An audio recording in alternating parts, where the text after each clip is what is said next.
তাহলে ভাই কালকের ফাইনালটা দেখলি তো? হ্যাঁ ভাই, দেখবো না? কেকেআর নিজে 3 নম্বর আইপিএল ট্রফি জিতেছে বলে কথা। ভাই সানরাইজার্স হায়দ্রাবাদ বা এসআরএইচ কি পুরো 113 রানে অল আউট?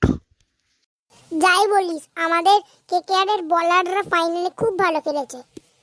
হ্যাঁ সে তো বলতেই। তাহলে চল একসঙ্গে গানটা করি কেকেআর এর। হ্যাঁ চল চল।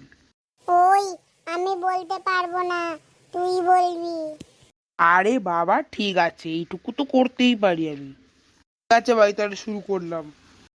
ওই করবো লড়বো জিতবো রে, করবো লড়বো রে, জিতবো রে, জিতবো রে, करेंगे लड़ेंगे जीतेंगे जीत जाएंगे, जीत के, जीत के, सारा जहां पीछे हम तो चले, आगे दुश्मन जोड़े के हाथ दो अगाड़े, भागे रे भागे रे, Zuhat, Zuhat, Zukul, Zukul, Adamage Beviru, Viru, Zuhat, Zuhat, Zukul, Zukul, এ আমি কলকাতা, ভিরু, করবো লড়বো জিতবো রে, করবো লড়বো রে, জিতবো রে, জিতবো রে, करेंगे लड़ेंगे जीतेंगे जीत जाएंगे, जीतबे के, जीतबे के।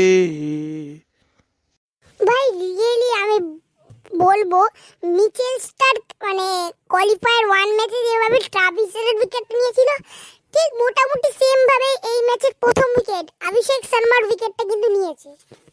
হ্যাঁ মিচেল স্টার্ক যতটা ভালো করেছে 1 উইকেট দিয়ে, তারপরে সেকেন্ড উইকেট বৈভব অরোরা যেভাবে সবচেয়ে বড় প্লেয়ার ট্রাভিসেটকে যেভাবে ডাকে আউট করলো, লিটারালি অবিশ্বাস্য।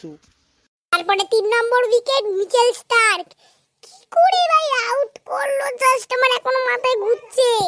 কিন্তু তার সঙ্গে কিন্তু অ্যান্ড্রে রাসেলও 3টে উইকেট নিয়েছে। সুনীল নারিনের কথা বলতে ভুলে গেলি, আমাদের সুনীল নারিন যে একটা উইকেট নিয়েছে।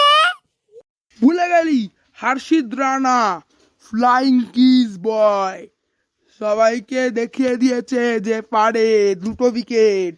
আর তার সাথেই কিন্তু আমি একটা জিনিস এক্সপেক্ট করিনি যে সুনীল নারিন ব্যাটিং করতে এসে প্রথমেই আউট হয়ে, ডাকে আউট হয়নি ভালো হয়েছে, বাট প্রথমেই আউট হয়ে যাবে। কিন্তু তার জায়গায় রহমানুল্লাহ গুরবাজ ভাই কি অসাধারণ ব্যাটিং করেছে ভাই। শুধুই কি ব্যাটিং, তার সঙ্গে উইকেট কিপিং কত ভালো করেছে। হ্যাঁ সে তো বটেই।